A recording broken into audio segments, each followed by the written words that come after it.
So this lesson, what I want to do, if we're going to be studying U.S. government, we want to understand how it's basically set up.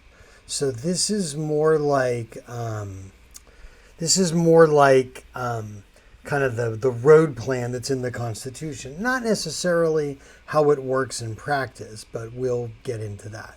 So the basic way this chart's designed is that each box here is a branch and its powers as kind of enumerated in the Constitution. And then on the arrows are the ways it can limit the power of the other branches. So this arrow, for example, are the L's, checks on the J. And so without further ado, let's kind of dive right in.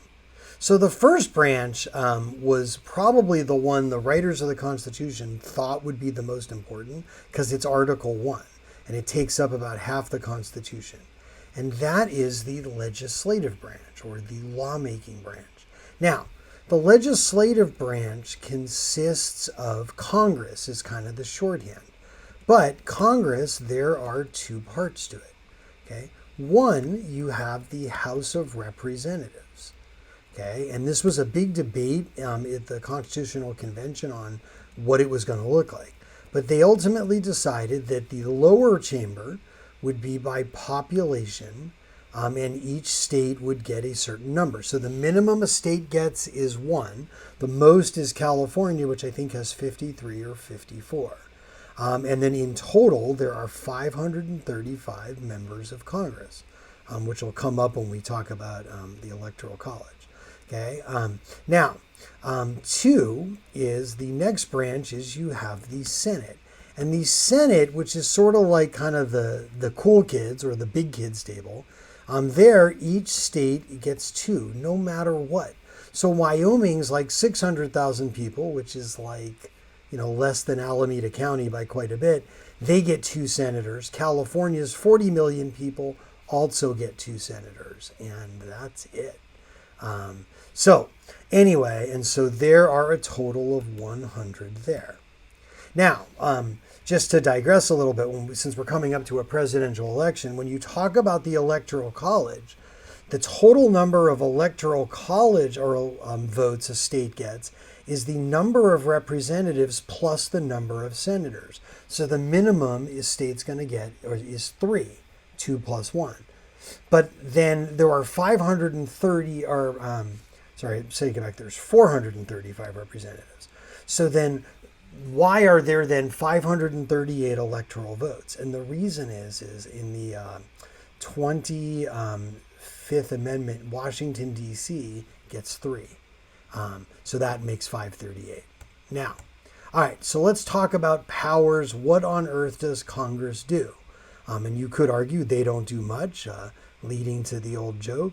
If pro is the opposite of con, is Congress the opposite of progress? Or one of my favorite Congress jokes, Mark Twain once said, if I were an idiot and a member of Congress, but I repeat myself. Ba-dum-bum. All right, so what does Congress do? Their number one power they're there to do is they can make laws. Now, a law, when it's proposed, is called a bill. But that's what Congress does. The only group in the federal government that can do this. There are other things, but really official laws, Congress. Now, other powers they get, and you got to remember the founding fathers were desperately worried about, taxation without representation. So Congress gets to do taxes in the budget. Anything having to do with money comes from Congress. Okay, now that has been under some strain under President Trump with, reappropriating money for the border wall and things like that, but Congress officially does taxes and budget. So sometimes this is called revenue, or sometimes they call it like appropriations, but it's all the same thing. Taxes and budget with the money. Now, third power they get, this one's a little obsolete now, but they didn't want just the president to be able to take us into war, so Congress has the power to declare war. But in the reality, since the Cold War has ended, that really hasn't really been a thing. Military force is different. So really, in reality, our last actual declared war was in December 8th, 1941, World War II after Pearl Harbor. Now what Congress more often does is they will approve a resolution to authorize the use of force. And you could argue, what's the difference? For the people fighting the wars, not so much. So Korea, Vietnam, Gulf War, Iraq War, Afghanistan, those were all fought as authorizations to use force. So in a nutshell, that is what Congress does, the legislative branch. Now let's go down and talk about Article 2, which is the executive branch. Now this, they were really important about putting this in because the Articles of Confederation didn't have this and it became a problem. Now, what does this consist of? The executive branch is not just the president. He's not running it by himself, but it's the president and all of his executive branch agencies. So things like the post office, the Defense Department, it's actually the largest branch by employee, by number of employees. And there were just lots. Lots of people work for the executive branch. Now, what powers did they want to give the president so that he could do things? So his number one power, what he is most often there to do, is he enforces the laws. So Congress does them, but the president's got to carry them out. And if he doesn't, this can lead you to be impeached. So this is what Richard Nixon was actually impeached for back in 1974, or he would have been. He resigned before it got that far. But because they had him on tape telling the FBI telling the CIA to tell the FBI not to investigate the Watergate break-ins. And that is, obstruction of justice. So that is enforcing the laws. Okay, that's number one. Number two, the president cannot run it all by himself.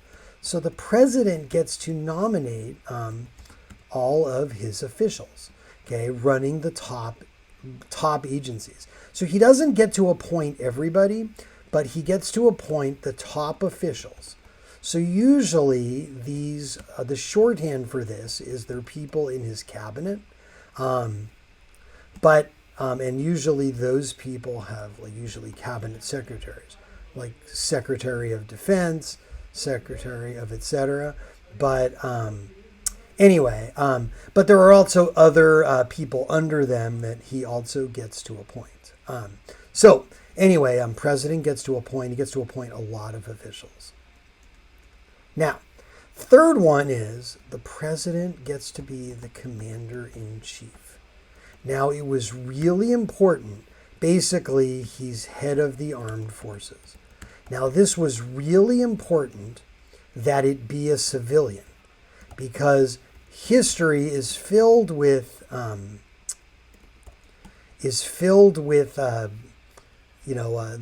dead republics that had generals take it over. So you cannot be in the military, active duty, and be president. But what about all the generals that became presidents? Well, they did, but they had to resign before Eisenhower, Grant, and Washington set this example. And it was just really important. In fact, it was so important that they like to follow the example. Now, there's a Roman story of a general who became an ex-general who the Roman Republic was in dire straits. They went to him and said, "Oh, will you, help us out? We're going to make you dictator for a short time period." And that Roman general's name was Cincinnatus. Now, when at the end of the Revolution, there were people that went to Washington and said, their Congress is dysfunctional, Articles of Confederation aren't working, why don't you just take power? And Washington was like, no. And he actually, it's a famous story where he reads a speech, he finds out about it at his camp, he reads a speech, starts to cry, says, my eyes have grown gray, my eyes have grown weak as my hair has grown gray in the service of my country, and the officers plotting the coup, gave it up. But then a group of those officers forms an order after called the Order of the Cincinnati. as in plural of Cincinnatus, and that's where the city in Ohio gets its name. But it's really important that be a civilian.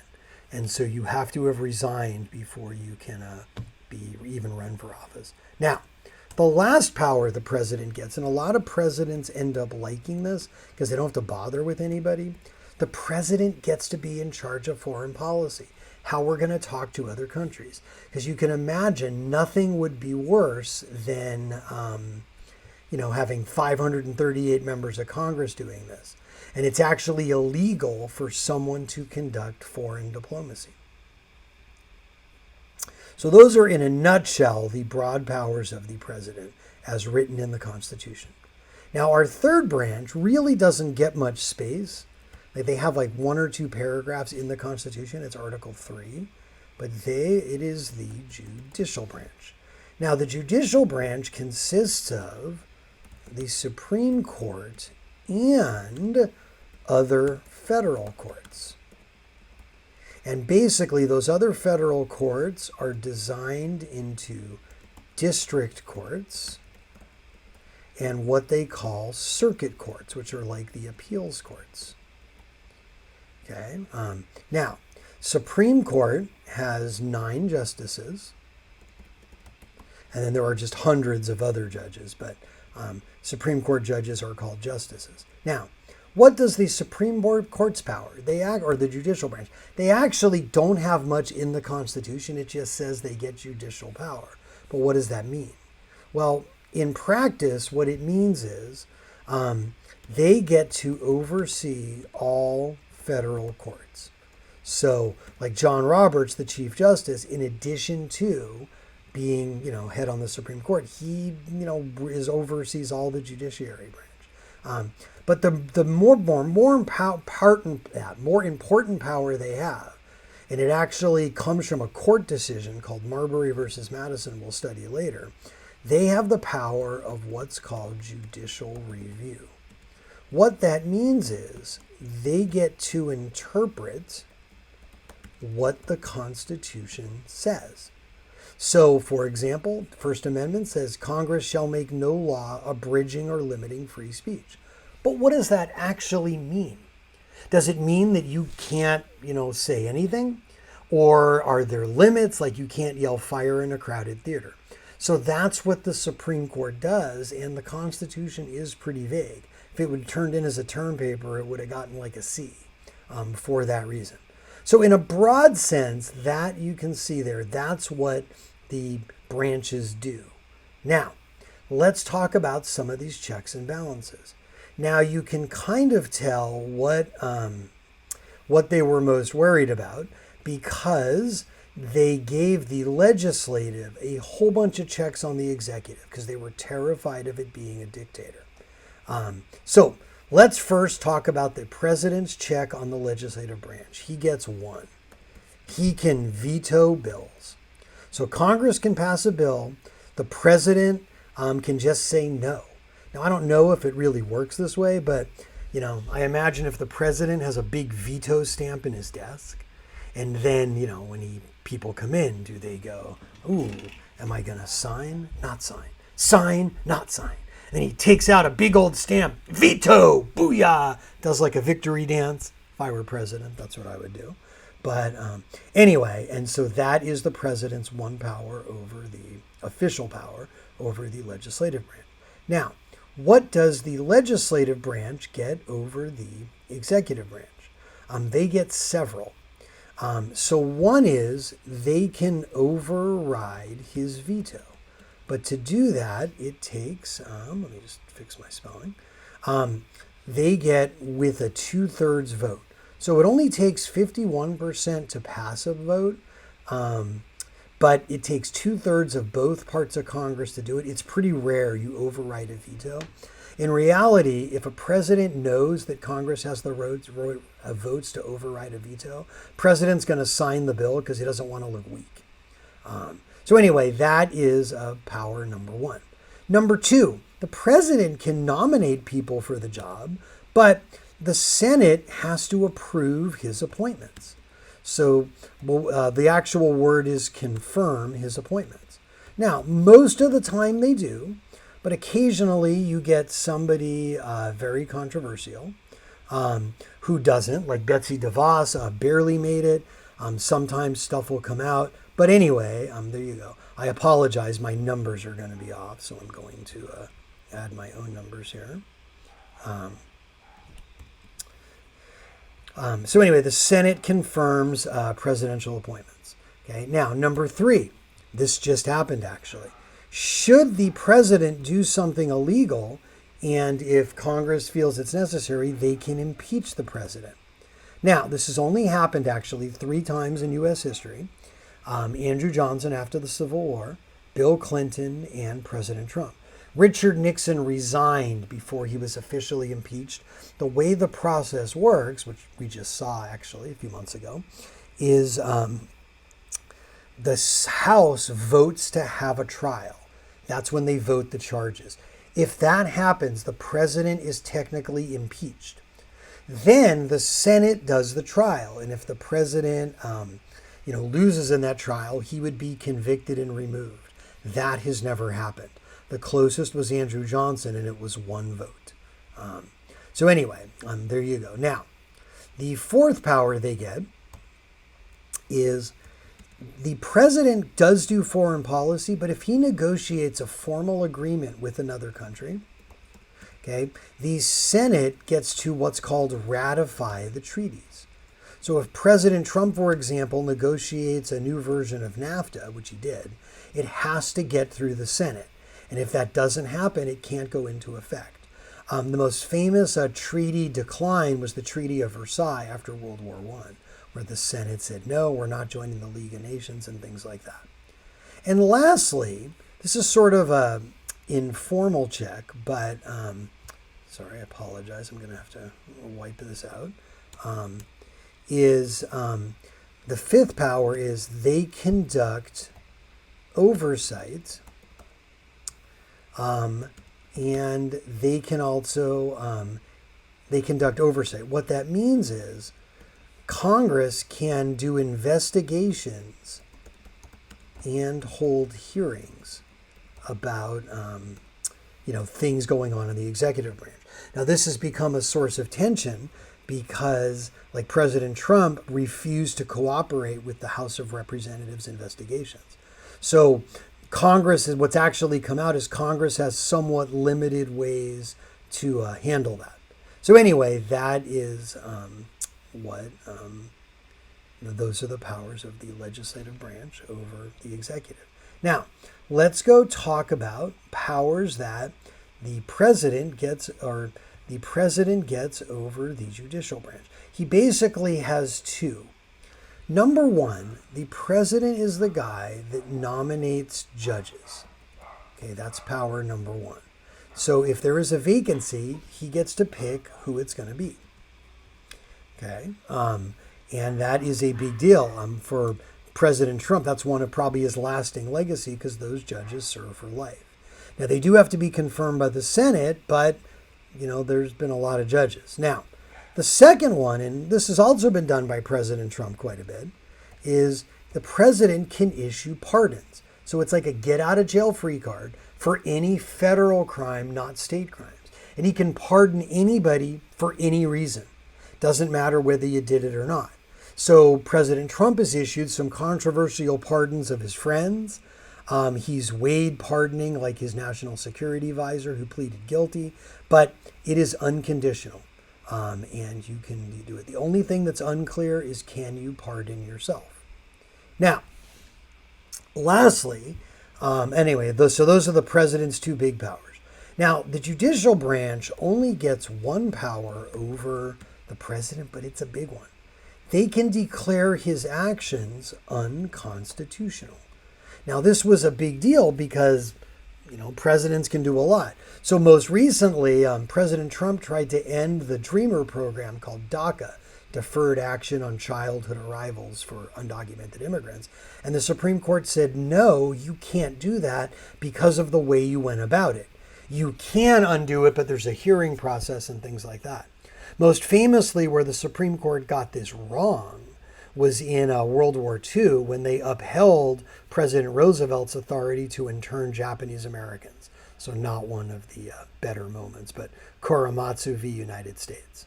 So that is the president's, that's the judicial branch over the executive. Now, what powers does, let's go to the Supreme Court now. What do the judicial branch? Judicial branch gets one big power over Congress, and it is large. They can declare laws unconstitutional. So Congress can pass laws, but the Supreme Court can say this or that provision violates the Constitution. And then that's the end of the discussion. That's all you get.